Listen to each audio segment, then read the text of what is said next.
UFC 293. Disclaimer: I'll be using power a lot, but with the level of fights on the card it's going to be the main path to victory. Jousset vs. Crosbie. Kevin Jousset is a city kickboxing fighter who uses lots of feints, choking.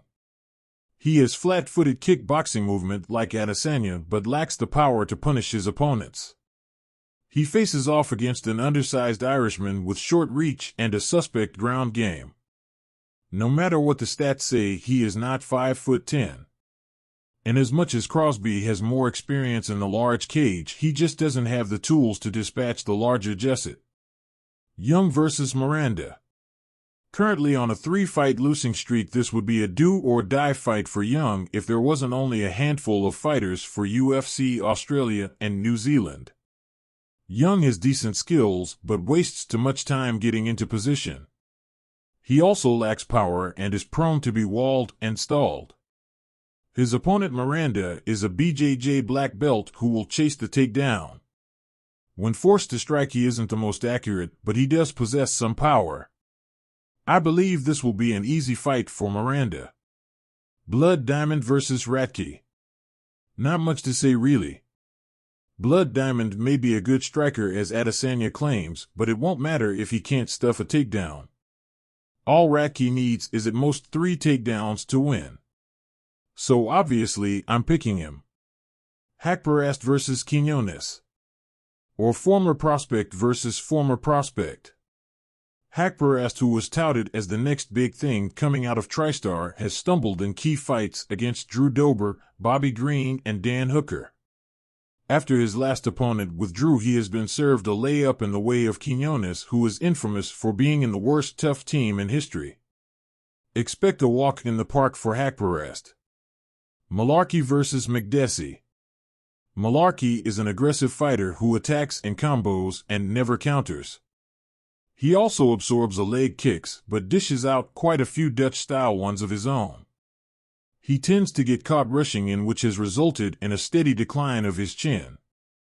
He faces off against a Shotokan karateka who doesn't dart in and out. This means Makdessi maintains range and avoids strike by making small slips and deflecting blows with his guard.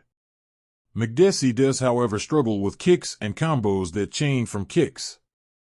This, coupled with his lack of power and reach, makes me favor Mullarkey in this one. Jenkins vs. Mariscal. Jenkins is a striker who has built his game around devastating leg kicks. He mixes up his head and body strikes well, allowing him to effectively destroy his opponent's legs. He faces off against Mariscal, who is a slow, chubby lightweight with decent skill but nothing outstanding. His only path to victory is a takedown, but Jenkins has made good balance and should have made enough developments to counter this and will make easy work of Mariscal. Ulberg vs. Jung. Ulberg looks to have sorted his cardio issues by better controlling his output. This has enabled him to showcase his dynamic striking skills. In contrast, his opponent Jung is flat-footed power puncher who lacks the intensity to finish. Jung's path to victory is to wrestle, but his takedown skills mainly consists of trips against shorter opponents. This matchup looks tailor-made for an Ulberg highlight. Pedro vs. Turkalj. Why this is so high up in the card I couldn't tell you, but one thing's for sure: the soft-hitting Samoan will be wrestling the hapless Swede for an easy dub. Tafa vs. Lane 2. After an unfortunate IPO, both fighters get to settle the score. Tafa has made a career of fighting fringe UFC heavyweights, and Lane is no different.